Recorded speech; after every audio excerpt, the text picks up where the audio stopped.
Hello, my name is Lava Cannon, and this video essay, yes, I'm calling it an essay, don't get at me, this essay is a response to the Versus Battle Wiki, specifically to a character from the Canadian reality show Total Drama Island.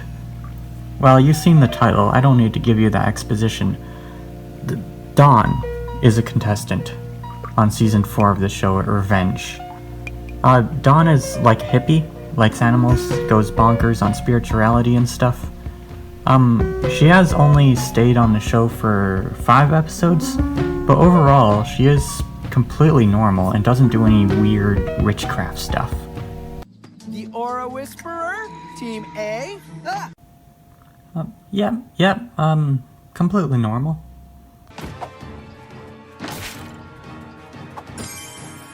One more.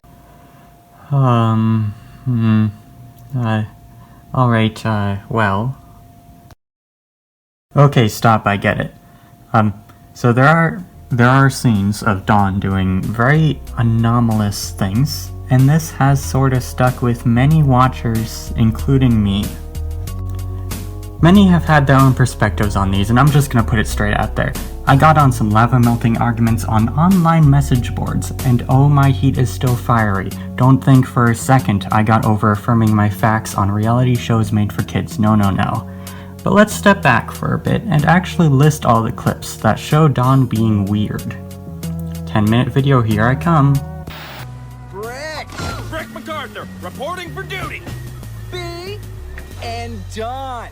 Your aura is exceptionally purplish green. Oh, it suits you though. It's our roughest, toughest, most explosive season ever.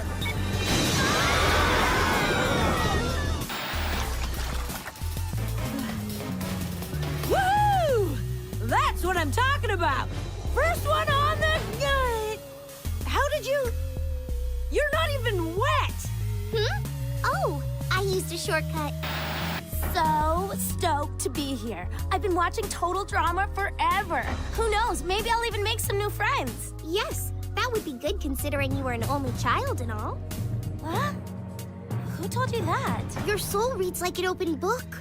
You had such a lonely childhood. It must have been difficult. The Aura Whisperer, Team A. Saved by a girl, Team B. Princess Wannabe, Team A.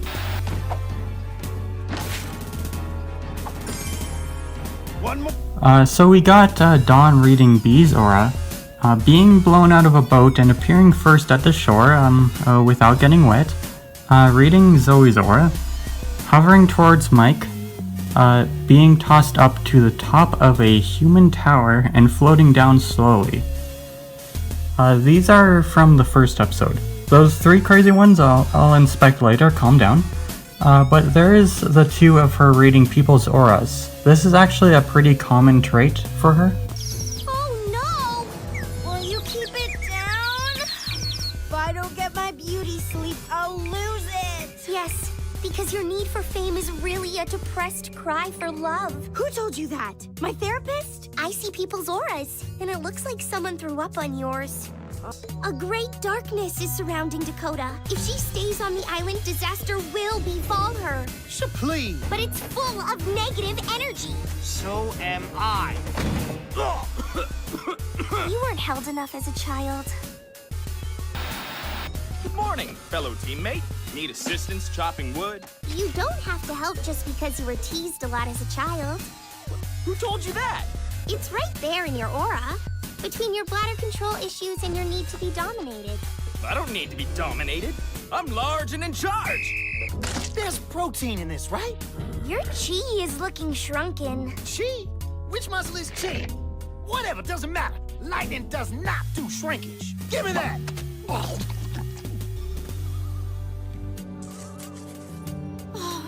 Don't worry, Zoe. You won't be lonely forever. Oh, hey, Dawn.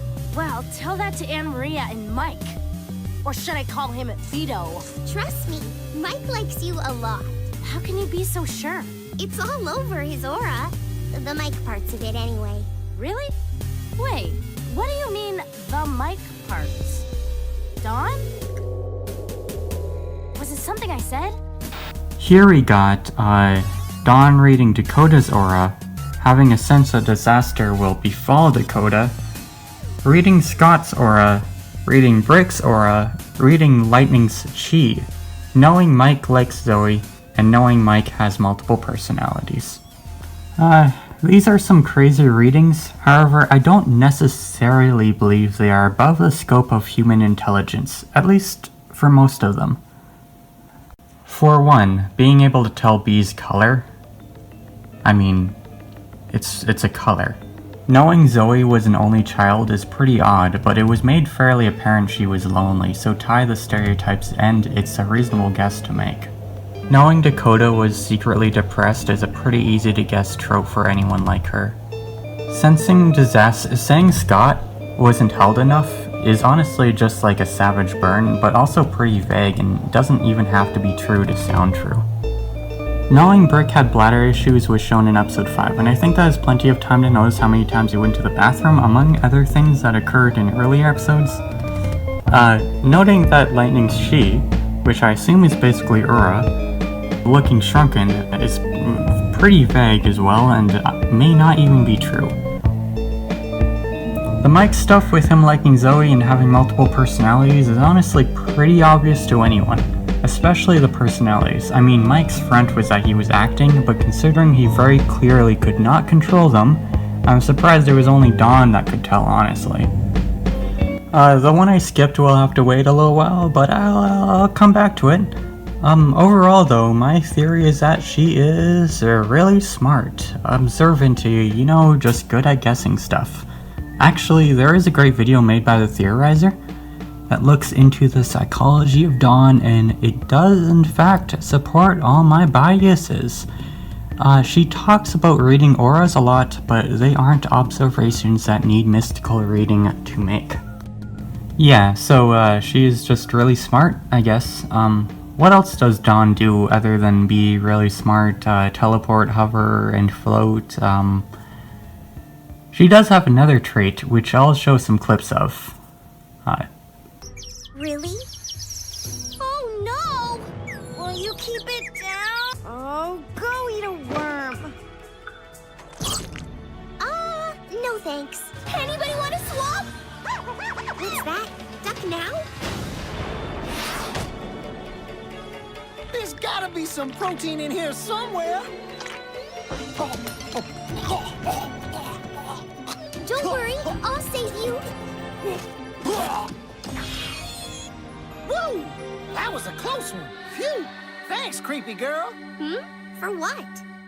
You're safe now, little one. Feel free to help anytime. Wait! Look, is this why you're so distraught?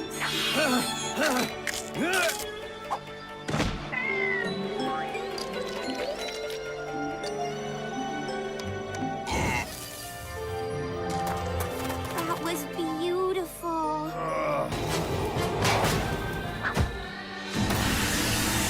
Whoa! Remember her?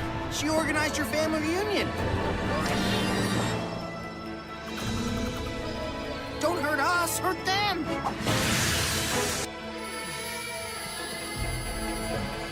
What's that, little one? Evil is lurking? Let me guess, Chris? With these ones, we got Dawn talking to a bird, with the bird offering Dawn a worm, talking to a mutant rat, and it warning Dawn of a swinging log. Knowing Lightning ate a cockroach before saving it. Knowing the big cockroach was sad, and a butterfly telling her that evil is lurking. So these scenes show Dawn talking or being assisted by animals. A large part of her hippie lifestyle is having a sincere respect for the wildlife, and it seems mutual. In terms of being able to talk to animals, the animals on the island are very advanced themselves and could very well understand others, and they definitely do hear other contestants on the show. And while it is a little odd, it's clear animals can express stuff, and Dawn could have been able to learn their speech patterns.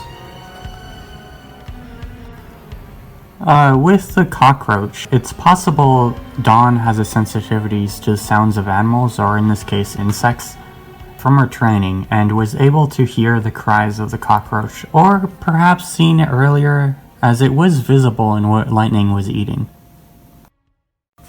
So, in terms of overtly confirmed abilities Dawn has, she is pretty dang intelligent, and she has a mutual respect for animals. At here I think you can understand my perspective on Dawn, so let's look at the perspective of the Versus Battle Wiki, which is sort of like that death battle show, where people speculate on characters and pin them with other characters, sometimes fictional or real like this show. Don't tell me this show is fake, all reality shows are real, why else would they call them reality shows? Anyways, maybe it's petty to look at fan-collaborated labors of love and attack it viciously, but hey, this is what caused my brain to go murder mode and it's not stopping anytime soon. Dawn was one of my favorite characters on the show, aside from Scott, maybe Ezekiel. It felt pretty special to have a contestant actually scorn the mean and dangerous style of the show, and she had a lot of potential to be somewhat of an active antithesis of the show's sadism. So this does come from a genuine respect for the character, and while my skepticism is what I believe to be true, it is based on the bias of what I liked about Dawn, her ingenuity, her respect for nature. I don't truly mean any harm with this, just brain rot. But let's take a look at the perspective of the Wiki writer. This lists superhuman durability, which to be fair might be true, but it seems like all the contestants have that. There's the aura stuff and animal assistance. Dawn's levitation abilities, as shown by her floating to Mike and her slow falling when landing on Lightning. Precognition with that prediction of Dakota being irradiated by the island. Calm down, I'll get to that one later. And teleportation. Of course this is based on the arguably most strangest anomaly with Chris blowing up the yacht. Every contestant arrived, and while everyone got blown into the water, Dawn mysteriously appeared on the shore, unperturbed, with no sign of having been touched by the water at all. It's difficult to measure how far this was, but the creator of the Wiki estimates 60 meters, and I mean that sounds at least close. So how did she do it? Well, teleportation, right? Another scene supporting teleportation that I didn't really bother showing was when she was talking with Zoe. Don't worry, Zoe. You won't be lonely forever. Really? Wait, what do you mean, the mic parts? Dawn? Was it something I said? She disappeared in the span of 4 seconds without making a sound. This can be easily solved with teleportation. Aside from teleportation not being real, these are understandable outcomes to make. And well, I can try my best to explain these using traits that have been confirmed by the show. But first, I want to show more scenes that reveal another side of Dawn. Anybody want to swap? What's that? Duck now?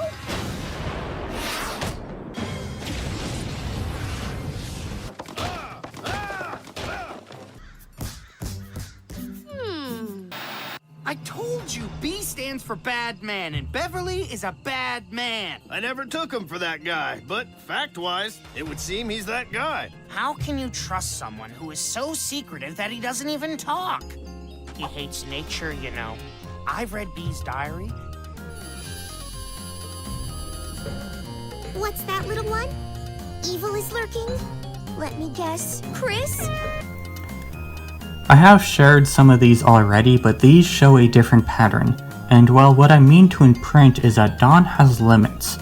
She was unable to sense the log coming after her and had to be told by the mutant rat she bonded with. Additionally, she did not immediately know the big cockroach was missing a child, which, from her ability to read auras, should have been faster, but it seemed as though she had to directly connect the dots naturally. Her being convinced B hated nature by Scott implies two things. It is odd she could not tell Scott was lying, but more odd that Dawn, having read B's aura before, could not realize they conflicted with this lie. The Scott stuff is deeper, but when you inspect the scene with Dawn raiding B, it is strange that her raiding wasn't any sort of personal background, but instead just a color. I mean, like I said before, that doesn't really mean anything. This sort of goes into B's personality and him being very mysterious himself, as he never talks and shows big signs of intelligence. The Theorizer did an excellent video on this before, which supports this idea, so perhaps B is too mysterious for even Dawn to be able to read. Now, the butterfly telling Dawn about an evil was clearly referring to Scott, but she assumed the insect meant Chris. This makes sense being the sadism of Chris, but this is a limit. Of course, this leads to her biggest downfall, but we'll get into that after I show a few more clips.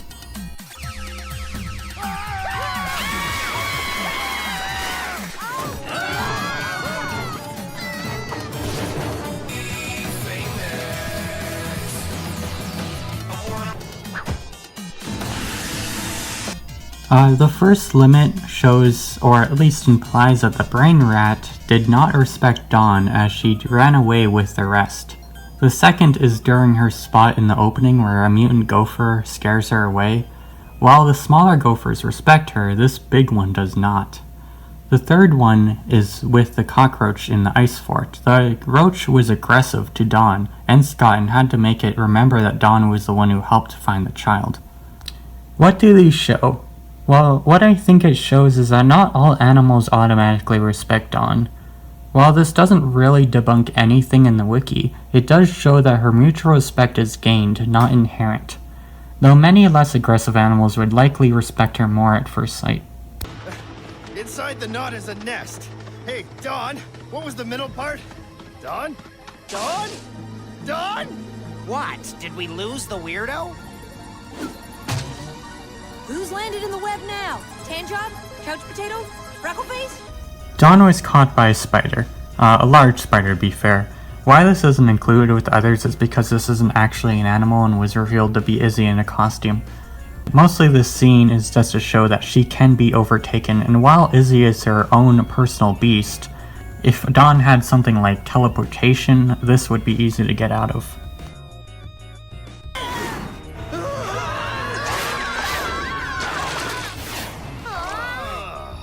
This scene shows a contrast to her first anomaly. She falls in water and very much gets wet.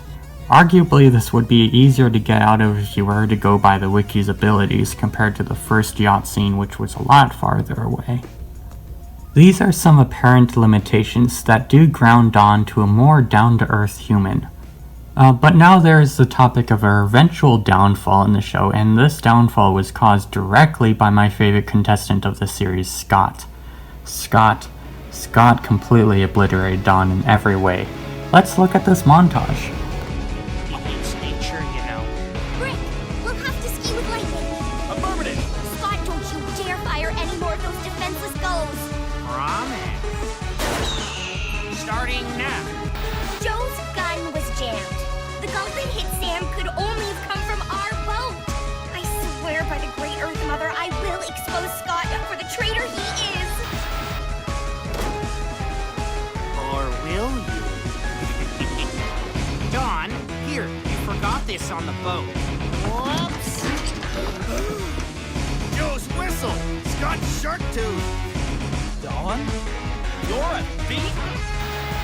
Yeah, I stole that stuff. Threw my shark tooth in there, too. I was gonna pin it on Brick, but Dawn the junk collector got too smart for her own good. So I just slipped all our stuff in her garbage bag. Friends, you must listen to me. I was framed. It's mine! Ladies, this is a rat problem, and we'll deal with this rat tonight. See you at elimination. What? Wait! You can't eliminate me. For I have found the McLean Invincibility Statue. Where's the McLean seal of approval? McLean seal? Where? Sorry, fairy princess. Looks like you dug up one of my knockoffs. I do love me some Whitland. Chef? The traitor in your midst is... That last scene with the garbage bag was just put there because it seemed like the best place. But Dawn had no idea, and each scene just burns in this fact. And Scott isn't exactly all that mysterious, not apparently intelligent. Well, maybe this is getting a bit too Scott theorizing, but Scott has a personality that Dawn could not understand. The one time she read Scott and told him that he was not held enough isn't really much of a reading either. This isn't really the kind of thing that can be proven, and Dawn literally could have just been saying that just for the sake of it. Maybe it isn't necessary to look into this further, but on his audition tape he does seem to imply he has a reasonable relationship with his parents, or dad at least. But actually another thing this audition shows is that Scott is a farm boy. Does this mean anything? Well, I mean, I'm sort of just putting out whatever things I can dig at. But what if, so every other character in the show are just regular people, right? People connected to the hive mind society and most definitely connected to the internet. It seems likely Dawn doesn't use technology much either, but it could be her experience with society that gives her this natural clairvoyance of traits and characteristics.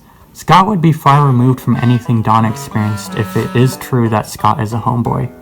But along with that, Scott is fairly unpredictable, even to us watchers. And I don't know, maybe even to himself. His plan to kick off his own members was really weird. He went for this to the point where he would purposely lose challenges just to do this. Was this some high 5D chess play to get rid of his strongest members just to have more sleek path to victory when the teams get merged, being that it'd be easier to get rid of his own teammates than his opponents? Maybe. I mean, I guess if we're going that could be way too galaxy brain for Dawn, but perhaps it's because he's impulsive or scatterbrained in general. Scott always seems to do something different. He changes from getting rid to Brick to Dawn, he notices B's plans and ruins it, he immediately goes to messing with Mike after hearing his multiple personalities. Well, this is less impulsive and actually seems to support how well Scott can think quickly. But in general, he changes his plans accordingly and erratically. Intelligence or impulsiveness could go either way. He is unpredictable and is very skilled at achieving his wants. Scott is pretty cool.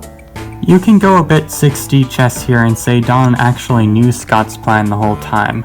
Actually, the Theorizer video of Dawn presents this idea, but I don't buy it. Dawn could have totally shown Scott's plan earlier, like if she knew or even had the ability to follow the pattern, she could have tread on him and caught him in the act of sabotage, like with B, for example. I don't see a plausible reason why she'd wait so long and not just blurt out his deception to the teammates. Hey, if they believe Scott, they should believe Dawn too, even if she had no evidence. And there is the scene where she was told by the butterfly of the great evil and assumed it to be Chris. She was alone for this and had no reason to make that mistake. Anyways, Dawn has some limits is what I'm saying.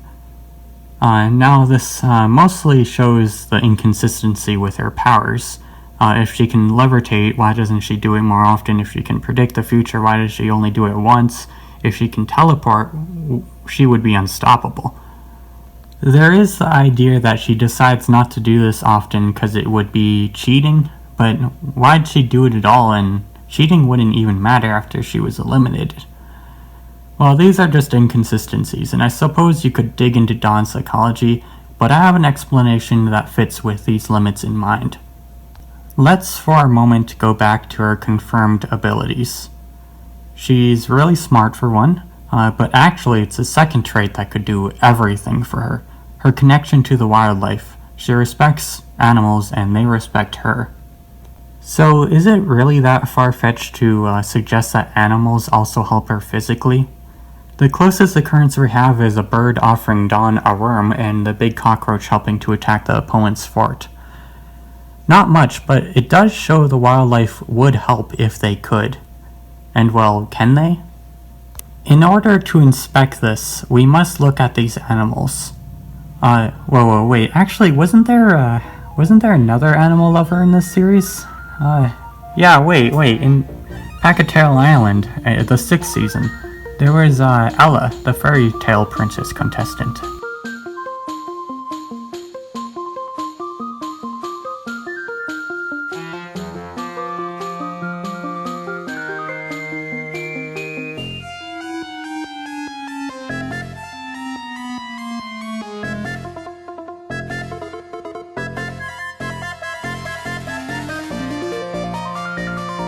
There. The birds.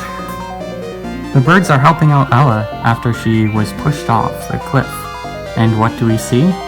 Slow fall. And in actually a very similar speed to Dawn's occurrence of slow fall. It takes about a second for the camera to move to the upper half of Dawn, but as she fell, her upper half was not shown. Birds, she was near trees. They could have helped easily and flew off as she landed. Birds are fast, so they could realistically outrun the camera pan. While we're at it, what else could birds assist with? Slow fall. If she is high up, birds can help lower her descent. Maybe I'm getting ahead of myself by tackling this already, but the yacht. When Chris blew up the yacht with everyone on board, they all would have been blown out in all sorts of ways. Cameron was blown towards a rock not too far from the shore, and who knows where the other contestants started at. If Dawn was really lucky, she could have been blown directly to shore, but more likely she was not. However, she would have been blown high. And well, if the birds were fast, they could have helped Dawn descend with some horizontal movement directly to shore. I like this idea. An easy idea would be fish, and I mean fish probably like Dawn too, but we never got to see anything like that. Birds have been known to respect Dawn and were shown through Ella to have the ability to assist. Additionally, this flows pretty well with how she acted afterwards with Joe. Oh, I used a shortcut. I mean, that's all well and good. Gonna just ignore how she survived an explosion in the first place, but I mean the rest did too, so. What birds can solve is the third anomaly shown in the first episode. The scene of her hovering to Mike is pretty weird, and honestly, what I'm about to say is a bit of a stretch, but it can work. The obvious first guess is small animals or bugs carrying her, and this does make sense because her feet aren't shown, but after she stops, the camera does pan out and shows that she has always been at her same elevation the whole time. However, this does show a further point being that she was never above ground at all, so mainly it's her straight walking that's weird, with her upper legs not moving. I have trouble imagining Dawn shimmying her lower legs just to move weirdly. I mean, maybe she does want people to think she is more mystical than she is and resorts to parlor level tricks, but I can't see it that way. However, a scenario I can see is that animals want to assist Dawn whenever they can, and if this was an animal assistance, then how I'd see it is that they'd offer help and well, Dawn would let them. But now comes the main issue of finding an animal in question.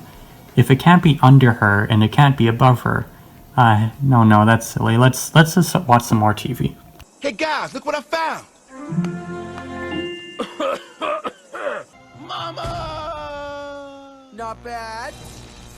Ah, virus!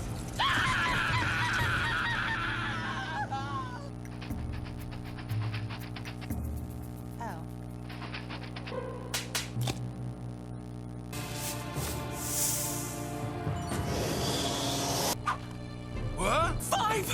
What's wrong? Good news? I see daylight. Bad news? I know what dug this tunnel. Oh, gophers. Hey, right? I mean, they dig underground, shown in this opening and in the one Pacatola Island episode. I mean, maybe it's nuts, but what if they are carrying Dawn, but while underground? No, it could totally work. The gophers dig while partially out and carries her. The mounds of dirt caused by disturbances isn't usually visible on camera, so it could be concealed. And as mentioned before, this could be the gophers' want to assist, not Dawn's specific need to insist upon it.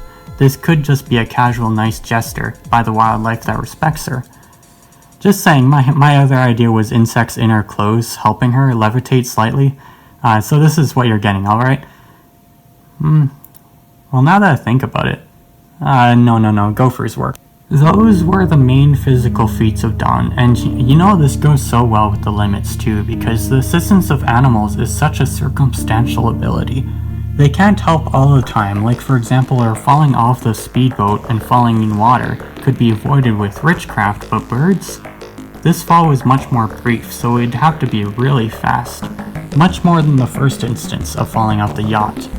And she doesn't hover all the time because animals don't offer every time, or just aren't always there to offer at all. Now there is another implied trait of this animal help, and that's the knowledge that the animals relay. It was a butterfly that tried to warn Dawn of Scott, and the mutant rat that warned her of the log. Maybe nature plays a big role in Dawn's clairvoyance, and they could have told her stuff off-screen, specifically Dakota and the fears of something bad happening to her. Perhaps this says a lot of deep stuff about nature, but honestly, putting aside nature's own clairvoyance, the island would be a hive mind and the animals would be very knowledgeable and experienced there. Nature wouldn't have to tell the future either. With their wisdom and their times witnessing the previous seasons, they could have been able to, all together, make an educated guess. But maybe there is more to it. The wildlife on this island hears everything, most likely including Chris. I don't think I can even begin to speculate of what Chris knows, but could be something dug here. Chris may have actually had plans for Dakota from the start. Now that I think about it, maybe that butterfly was warning about Chris after all. Frick, that is too deep. I can't. But anyways, what I'm trying to say here is nature is just as, if not more wise than Dawn. So a lot of her knowledge might come from that. Now that I have a reasonable case for the main cray ones, I can quickly go through the remaining anomalies. No, I'm not gonna listen to the snowball. I'm gonna chuck it. But it's full of negative energy. So am I. The part where Dawn is listening to the snowballs and is able to figure out which ones are good or bad, this could be explained in two ways. Dawn is analyzing these differently than she normally would. Because these snowballs vary in such ways, I don't think it's a stretch to assume that the internals would echo slightly different. For example, some have explosive powder, and that could be brewing audibly, especially if it was lazily stuffed in there, which the show cuts corners all the time. Though if you want to insert nature assistance into this, insects could be searching on her behalf and signaling their findings audibly. It was implied that Dawn was suggesting Scott to also listen to the snowballs, contradicting its idea, but she never actually said anything of the like and was directly taking up the task on her own. Don't worry, Zoe. You won't be lonely forever. Really? Wait, what do you mean the mic parts? Dawn? So these show Dawn sneaking up on Zoe and disappearing. This was the second justification for teleportation. My idea for this, aside from sneaking being a realistic skill that people can learn, Zoe during the scene was fairly distracted. Firstly, she was thinking about Mike being weird, so she would be less observant of Dawn appearing. And before Dawn left, Zoe was fixated on the remarks of Mike having multiple personalities. This was about 4 seconds and Dawn was busy searching for the invincibility statue, so she came to talk to Zoe a bit, but naturally continued to do her own thing. Directly how Dawn left the site of Zoe in the span of 4 seconds is a bit difficult to speculate, but she could have easily went at least off screen in that time. Went to dig behind one of those big human-sized rocks or whatever. So yeah, I guess these two core abilities, I believe, are open-ended enough to service many feats. If Dawn was on the show longer, we could have seen many more bonkers stuff, and I feel these can make her very interesting and still very powerful in a way.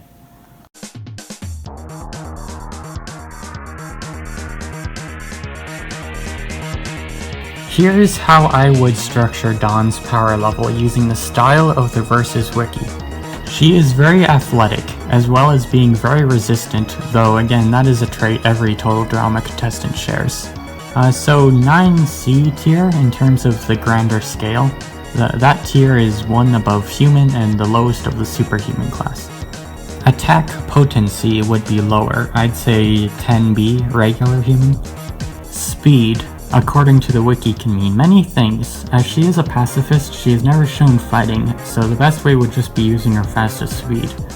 Her fastest speed matches other contestants at around 18 kilometers per hour, which is average human, so like 10B. I don't think her dodging a cannonball can be used here, as the time between the cannon shot and her dodge is ambiguous, and she dodges in normal speed visually. Lifting strength would be normal. Her greatest feat was holding Dakota during the totem pole challenge, and she is probably pretty light, so I'd go with just 10B. Striking strength. I don't think the feat of her breaking out of a web cocoon can be used here, as she was never shown doing this. She could have been helped, or after everyone fell, the web could have gone weaker from the impact. I feel this is more likely as she only did become freed as everyone was saved by Cameron, so normal human 10B. Durability is the one main overpowered one since every contestant is cray in this regard. The main point being the huge explosion from the big yacht that everyone survived without any visible damage. So I mean, it would be in a superhuman level at least. 9A, small building level, seems accurate. Stamina is likely average. A small limit I never bothered to mention was that she is shown shivering during the ice challenge, which at least shows she can get cold. Being that she meditates and can be calm most of the time, she may have some pretty high mental stamina, but there isn't really anything that substantiates this, so 10B. Range would be standard, just arms. Standard equipment is generally none, but optional equipment could be animals, definitely.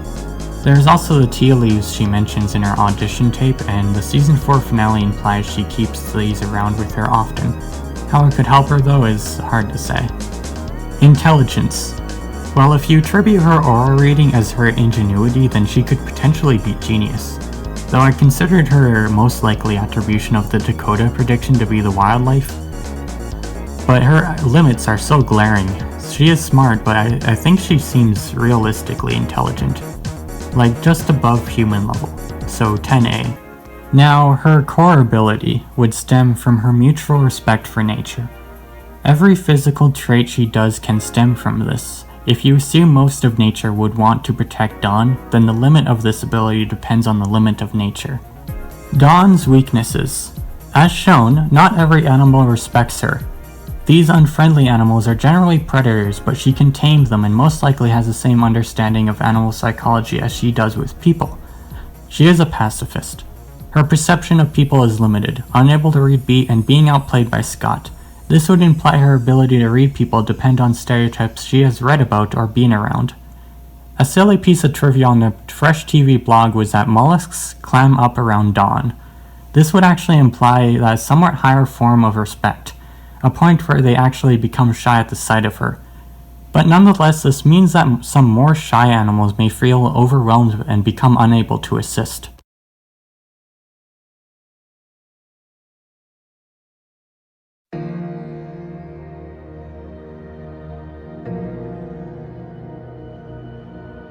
However, that is just my interpretation. It really depends on your outlook of the show itself. It is very apparent this reality show is often unreal, and something like Dawn actually fully harnessing witchcraft may not even be that crazy when compared to other stuff witnessed in this series. There may be a way to add more mystical powers even using my perspective though. I have limited her power to nature, but of course I never really looked into nature itself. Even those who practice witchcraft often attribute their ability to the power of Earth. So this begs a bigger question on how much power nature has and if these can be harnessed by Dawn in the context of mutual assistance. If not in the real world, then perhaps this could translate itself to other realms, as it were, and their equivalents to nature. But my perspective has been as a slightly over-the-top reality show, bordering on illegal but still having that casual core. I am very biased here. Whether or not this actually changes anything with the general consensus, I do believe it's something worth discussing, at least.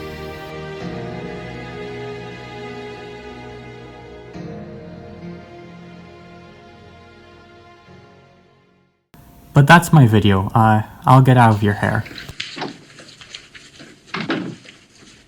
Actually, one more thing. There is another oddity I noticed while rewatching these and I felt I should share it real quick. So you know how Joe shows up at the shore and sees Dawn show up before her and stuff? That would imply Dawn made it to shore first, right? So why during Chris's roundup scene does he reward Joe as the first to make it to shore? Has anyone else noticed this? I don't really have anything to add to it, it's just a weird thing. I'll leave now, don't worry, I'm gone. One more thing, you're watching this on YouTube, or the YouTube archive. I am on Odysee too, and post more stuff there with other more specific channels. Check me out there.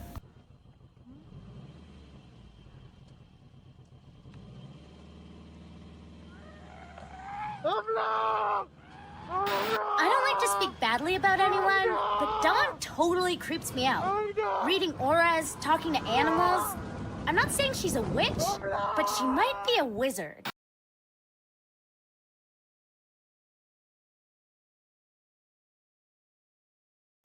It just dawned on me that this would have been a great pun to have somewhere in the video. But I already finished the script.